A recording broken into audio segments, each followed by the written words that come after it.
우리 성가대와 함께 같이 협의한 건 아닌데 지난주도 그렇고 오늘도 그렇고 말씀의 제목과 성가의 제목이 너무너무 잘 어울립니다. 하나님의 사랑으로 웃음이 절로 나옵니다. 우리 한번 따라서 합시다. 웃음이 절로 나옵니다. 사람들은 누구나 다 아름다움을 추구합니다. 모든 사람 가운데는 하나님의 그 사랑으로 말미암아 다가오는 그 은혜 속에 모든 것들이 아름답게 비춰지기를 원하며 사는 것이 인간사입니다.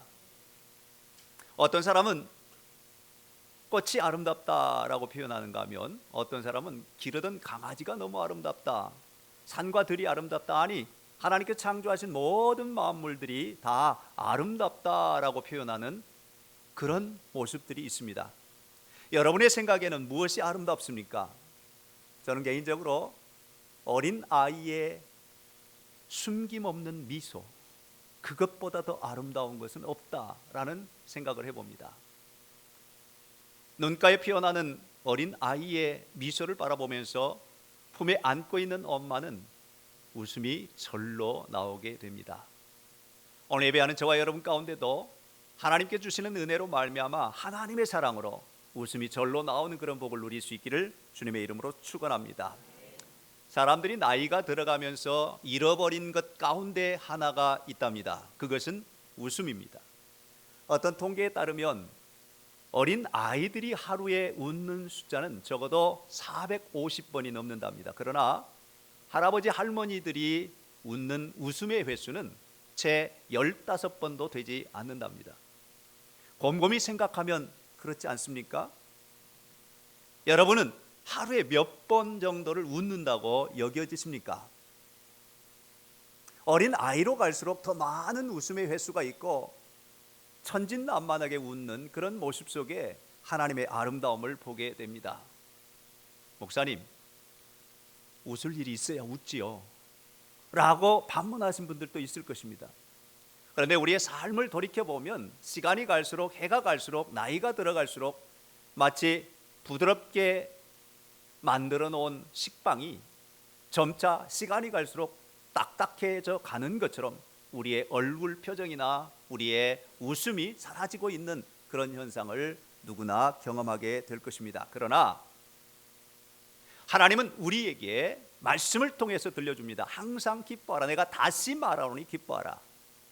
감옥에 갇혀서 자유롭지 못한 몸을 갖고 있던 바울은 빌립보 교회를 향하여서 거듭 말씀합니다. 기뻐하라. 다시 말하노니 기뻐하라. 이것이 하나님의 뜻이라고 우리에게 가르쳐 줍니다. 세상을 향한 사람들의 마음가짐은 크게 둘로 구분할 수 있을 것입니다. 하나는 희, 기쁨이요, 또 하나는 비, 슬픔입니다. 기쁨과 슬픔이 교차되는 세상이 바로 이 세상을 살아가는 모든 사람들의 모습이라고 할 수가 있습니다. 겉으로 나타나는 것뿐만 아니라 우리의 마음의 상태가 때로는 슬펐다가 때로는 기쁘기도 하고, 아니 기쁨보다는 오히려 슬픔이 더 많은 세상을 살아가고 있는 우리들의 모습이 아닌가 하는 그런 생각을 해봅니다.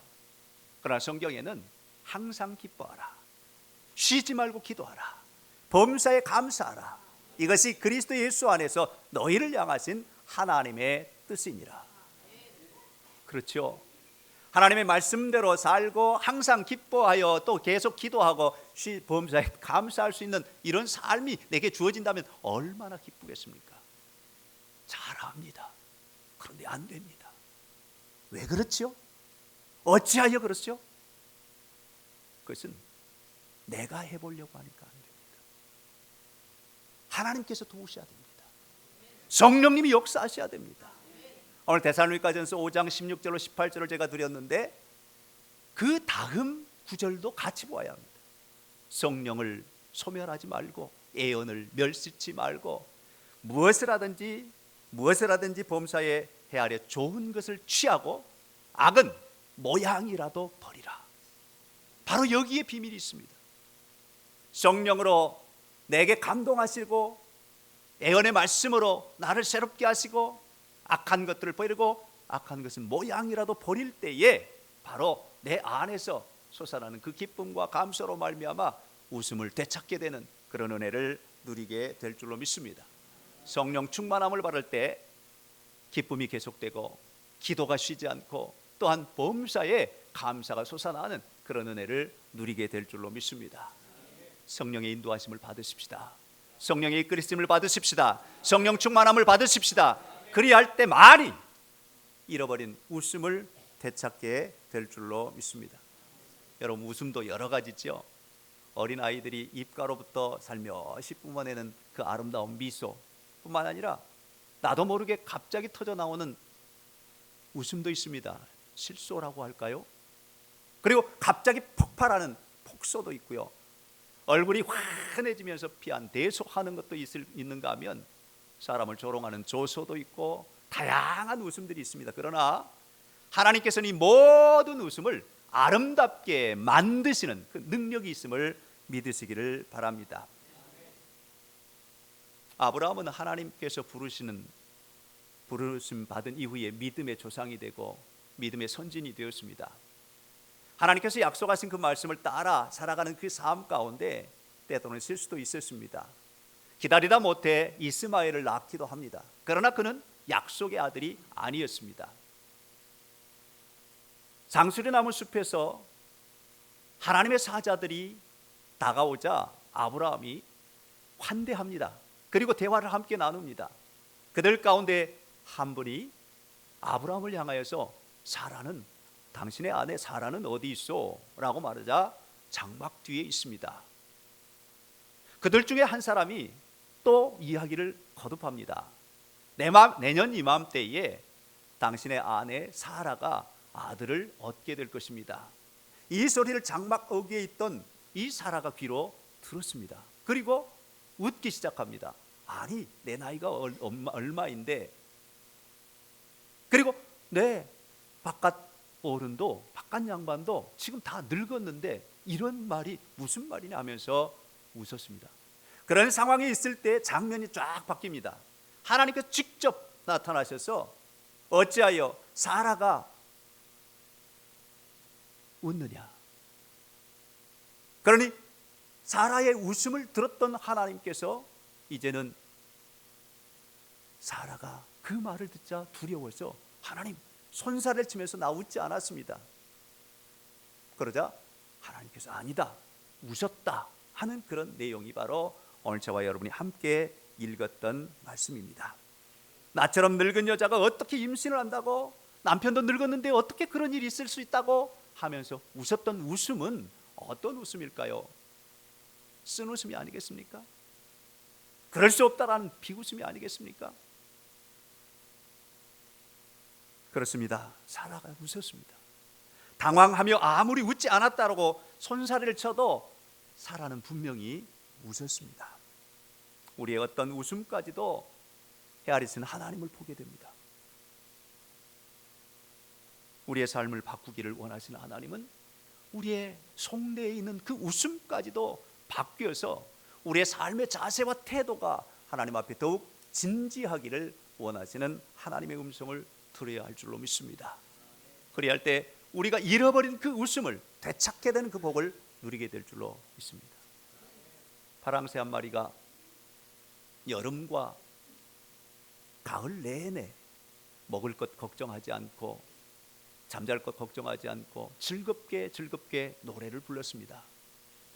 뜨거운 태양볕 아래서 노래를 부르는 그 파랑새 소리에 그 숲속에 있는 모든 동물들이 즐거워하고 행복해하고 같이 웃고 지냈습니다. 들쥐 한 마리는 여름 내내 땀을 뻘뻘 흘리면서 곡식을 모아다가 창고에 들였습니다. 그렇게 세월이 지나가다가 이제 추운 겨울이 다가옵니다. 파랑새는 쌓아놓은 곡식이 없어서 이제 그 열심히 일해서 부자가 된 들쥐에게 찾아가서 먹을 것을 좀 달라고 이야기합니다. 그런데 그 간청을 외면한 채 들쥐는 자기 배를 채우면서 그만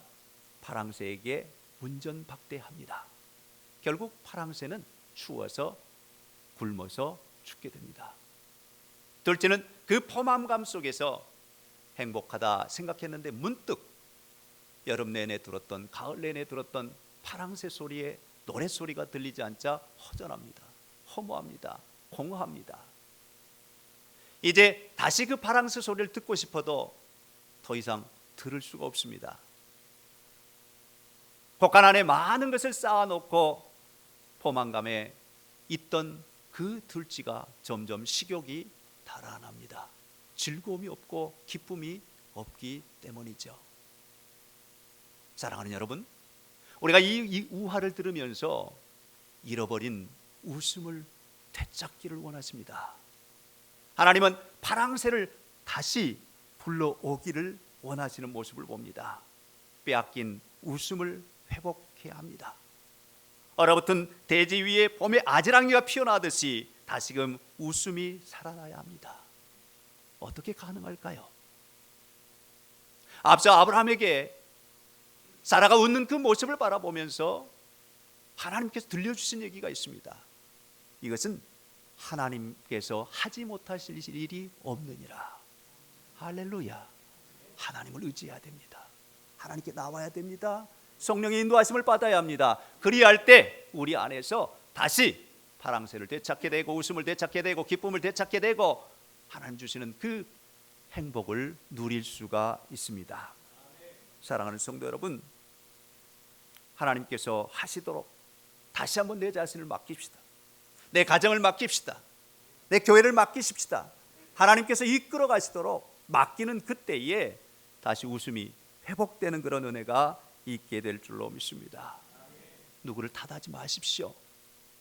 대부분의 사람들은 내 탓이라기보다는 네 탓이라고 생각하는 경우가 많습니다. 그러나 우리 모두가 잃어버린 파랑새를 다시 찾고 잃어버린 웃음을 다시 찾고 잃어버린 기쁨을 다시 회복하는 그런 은혜를 누릴 수 있기를 주님의 이름으로 축원합니다. 저는 지난 한 주간 웃음에 대한 단어를 깊이 묵상했습니다. 한참 묵상을 하는데 한 두 번째 날이나 되었을까요? 김영랑 시인의 돌담에 속삭이는 햇살같이라고 하는 시기가 떠올랐습니다. 여러분, 돌담은 딱딱한 돌짝입니다. 그런데 봄에 따스한 햇살이 찾아와서 같이 놀자, 같이 즐겁게 행복하게 지내자 하는 그러한 다가움으로 왔습니다. 여러분, 우리의 마음이, 우리의 몸이, 우리의 영이 점점 돌짝처럼 딱딱해져 가는 그때에도 하나님의 사랑은 여전히 우리에게 다가와서 봄의 햇살처럼 딱딱한 돌담에 부딪혀서 함께 즐거워하기를 원하시는 그런 모습을 우리에게 연상시켜 줍니다. 여러분, 1년은 쉬 지나갑니다. 빨리 지나가는 것이 인생입니다. 오늘 말씀 속에도 보면 내년 이맘때에 아들을 낳을 것이다 라고 하나님의 사자가, 아니 하나님께서 말씀하시자 사라는 쓴웃음을 짓고 비웃음을 짓는 모습으로 서 있습니다. 그러나 하나님의 약속은 결단코 이루어집니다. 여러분, 하나님의 약속의 말씀이 이루어진다는 그 사실을 믿는 믿음으로 오늘 말씀의 능력은 오늘 우리에게 생생하게 다가옵니다.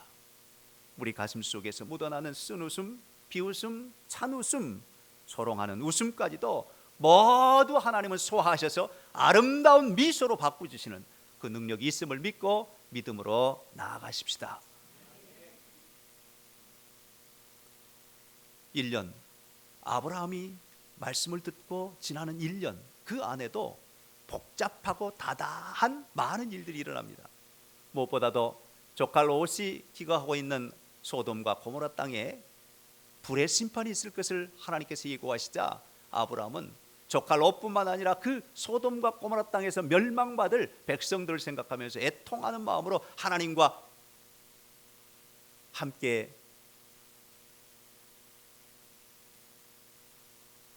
흥정을 하는 그 모습을 봅니다. 하나님, 이 도시에 의인 50명이 있는데 함께 멸망하시렵니까? 의인 50을 데려오너라. 그러면 45명은요? 30명은요? 20명은요?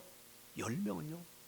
의인 10명이 없어서 소돔과 고모라 땅이 멸망받는 그런 모습을 봅니다.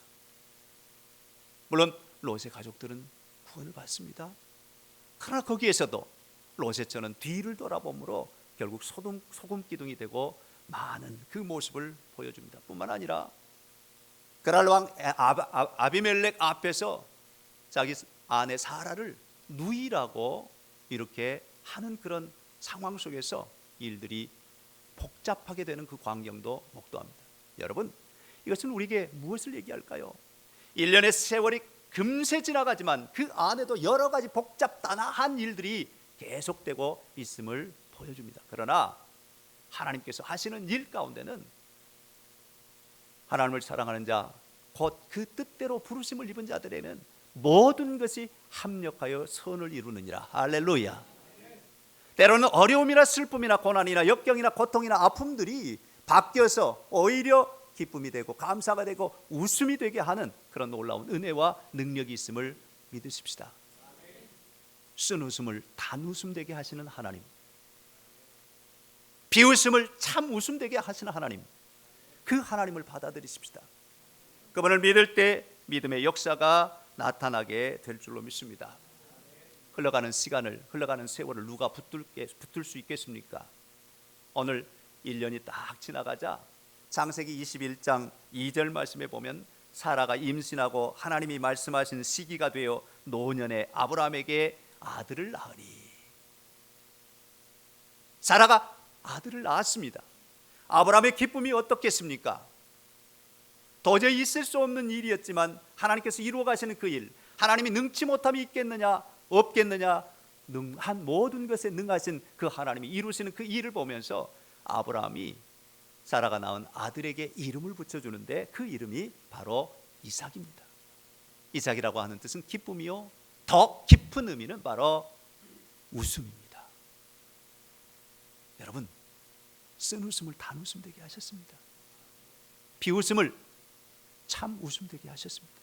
이게 하나님의 일이십니다.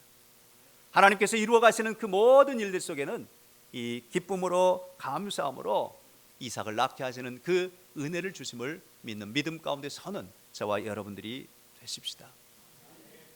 어떤 가정에 냉장고 위에 아마도 아내가 놓고 외출하는 듯한 그런 메모가 있었답니다. 까불지 마라. 그리고 친절하게도 가짜에는 가스불 조심하세요. 가스 조심하세요. 불 조심하세요. 지저분하게 두지 마시고 청소 좀 해주세요. 그리고 마누라 찾는 전화하지 마세요. 라면 끓여 드세요. 이렇게 딱 하고 갔답니다.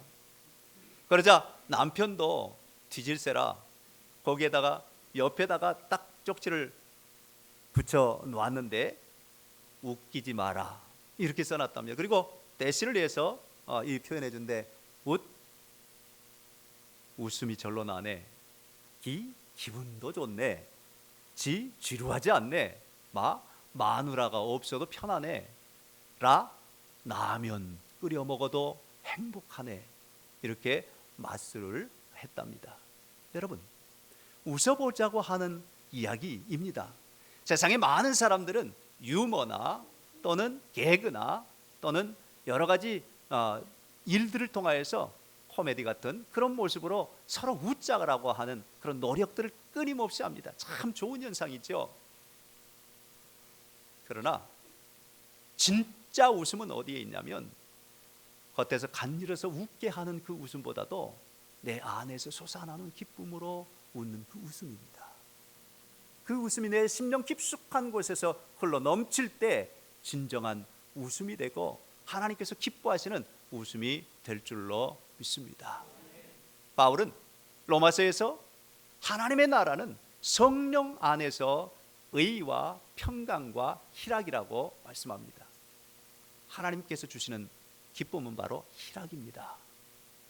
겉에서 내 안으로 다가와서 나를 즐겁게 하고 한순간 웃게 하는 것이 아니라 성령님께서 내 안에서 흘러나오는 그 샘물로 인하여서 기쁨이 충만하여 웃음이 가득한 그런 모습 속에 우리를 세우십니다. 예수님께서 요한복음 7장 37절로 39절에 이렇게 선포해 주시죠.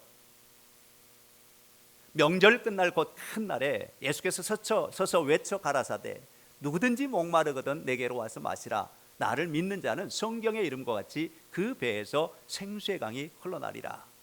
이는 저가 믿을 성령을 가르쳐 하신 말씀이니라. 할렐루야. 바로 이것입니다.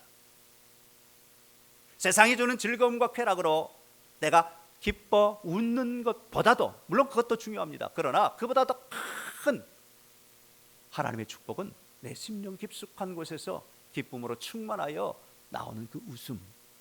하나님은 지금 그 웃음을 여러분 가운데 회복되기를 원하신다는 사실을 기억하시면서 오늘 2015년 맞이하면서 우리 교회가 성령 충만하고, 우리 가정이 성령 충만하고, 우리 내 자신이 성령 충만해서 안에서부터 흘러나오는 그 기쁨으로 인하여 기쁨이, 감사가, 또 웃음이 만연하는 그 복이 다시 회복되는 그런 은총이 여러분 가운데 있어지기를 주님의 이름으로 축원합니다. 여러분의 심령의 변화, 그것은 기쁨으로 인하여 웃음이 솟구치면 여러분의 가정이 웃음꽃이 피어나게 될 것이고, 우리 교회가 성령 안에서 기뻐 춤추며 웃음이 가득한 교회가 될 줄로 믿습니다. 이를 위해서 기도하는 한 주간이 될 수 있기를 주님의 이름으로 축원합니다. 기도하십시다.